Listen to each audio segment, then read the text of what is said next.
اور ایک موقع کا میں نام نہیں لوں گا کس جگہ کا، لوگ پہنچ جاتے ہیں وہاں تک، سمجھ جاتے ہیں۔ ایک جگہ ایک شادی میں جانے کا موقع ملا، کہا کہ چلیے، بہت گزارش تھی اس کی تو میں چلا گیا، لیکن وہاں جانے کے بعد شادی میں بیٹھ گیا، اور شہروں کی شادی کیسی ہوتی ہے آپ کو معلوم ہے، میں ایک طرف الگ جا کے بیٹھ گیا، ابھی چائے پانی کچھ پیا بھی نہیں تھا کہ ایک آدمی نے میرے کان میں کہا، مولانا آئیے، وہاں تخت لگا ہے جہاں نکاح ہوگا دولہا کا، آپ کو نکاح پڑھانا ہے۔ میں نے کہا ٹھیک ہے چلیے میں پڑھا دیتا ہوں۔ ابھی جا ہی رہا تھا کہ ایک نے میرے کان میں اتنا کہہ دیا کہ مولانا یہ لڑکا جس لڑکی کے ساتھ نکاح کر رہا ہے، اس لڑکی کے پاس پہلے ایک مولانا کا نکاح کا پیغام آیا تھا، اس نے یہ کہہ دیا کہ داڑھی والے سے میں نکاح نہیں کروں، وہ رشتہ ٹوٹ گیا، بلب ختم ہو گیا، پھر اس سے کیا جا رہا ہے۔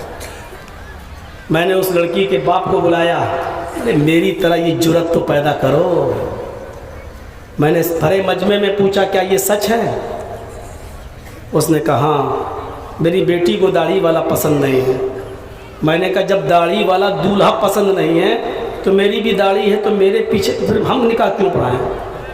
اپنی بیٹی سے کہو کہ کسی دل مڈھے کو ڈھونڈ لے بغیر داڑھی والے، ہم نکاح نہیں پڑھائیں گے۔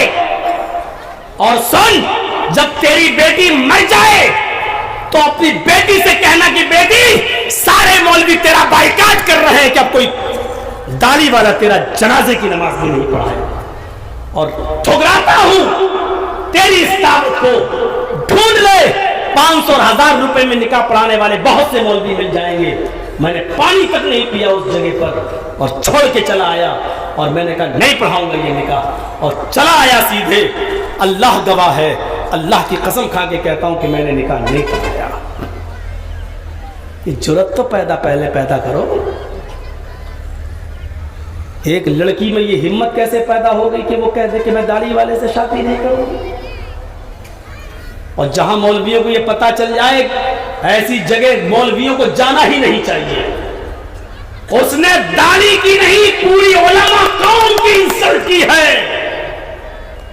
یہ طے کر لو، اگر اس قسم کی لڑکیاں ہماری سماج میں پیدا ہو رہی ہیں تو ہم نہ ان کا جنازہ پڑھائیں گے نہ ان کا نکاح پڑھائیں گے۔ جب داڑھی سے تمہیں اتنی نفرت ہے تو ہم کیوں تمہارا نکاح پڑھائیں اور ہم کیوں تمہارا جنازہ پڑھائیں؟ لیکن ایسی جرت پیدا کرنے کے لیے ہمت چاہیے، جرت چاہیے۔ جو ایک مسجد کا 5000 روپے پہ تنخواہ لینے والا امام نہیں کر سکتا ہے، وہ جانتا ہے بیچارہ ہم نے اگر ایسی جرت پیدا کر لی تو ہمارا یہ 5000 بھی چلا جائے گا۔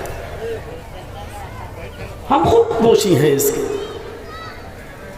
ہم خود گناہگار ہیں اس کے۔ امام بخاری رحمت اللہ علیہ جنہوں نے بخاری شریف کی حدیث لکھی، میرے بھائیوں، اس وقت کے بادشاہ نے ان سے کہا تھا ہمارے بیٹے کو قرآن پڑھا دو گے؟ انہوں نے کہا جی۔ 5 دن کے بعد کہا کیا ہوا، آپ آئے نہیں ہمارے گھر پہ قرآن پڑھانے کے لیے؟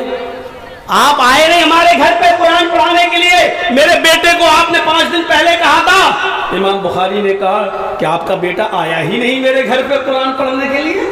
سوال جواب دیکھیے بادشاہ سے، آپ نے 5 دن پہلے کہا تھا میں پڑھا دوں گا، آپ نے پڑھایا نہیں میرے بیٹے کو۔ امام بخاری نے کہا آپ کا بیٹا آیا ہی نہیں۔ بادشاہ نے کہا میرا بیٹا تمہارے گھر آئے گا؟ آپ ہمارے محل میں آئیے اور ہمارے بیٹے کو قرآن پڑھائیے، آپ جو کہیں گے اتنی قیمت اتنا پیسہ آپ کو دیا جائے گا، منہ مانگے جتنی آپ کہیں گے اتنا آپ کو تنخواہ دی جائے گی، لیکن آپ کو میرے گھر آنا ہے پڑھانے کے لیے۔ امام بخاری نے کہا قرآن ہے، قرآن عزت والی کتاب ہے، قرآن کو سیکھنے کے لیے تمہارے بیٹے کو میرے گھر آنا پڑے گا۔ کہا میرا بیٹا تمہارے گھر جائے گا؟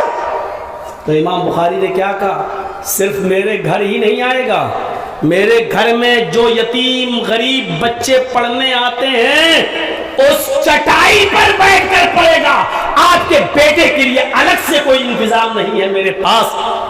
کہا آپ کو معلوم ہے آپ کس سے بات کر رہے ہیں؟ کہا وقت کے بادشاہ سے بات کر رہے ہیں۔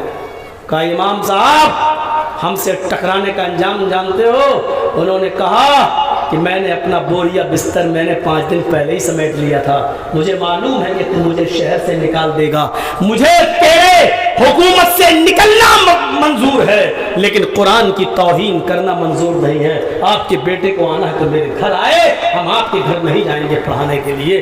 یہ تھے امام، یہ تھے خوددار، یہ تھے غیرت مند جو قرآن کے مقام کو پہچانتے تھے، قرآن کی عزت کو پہچانتے تھے۔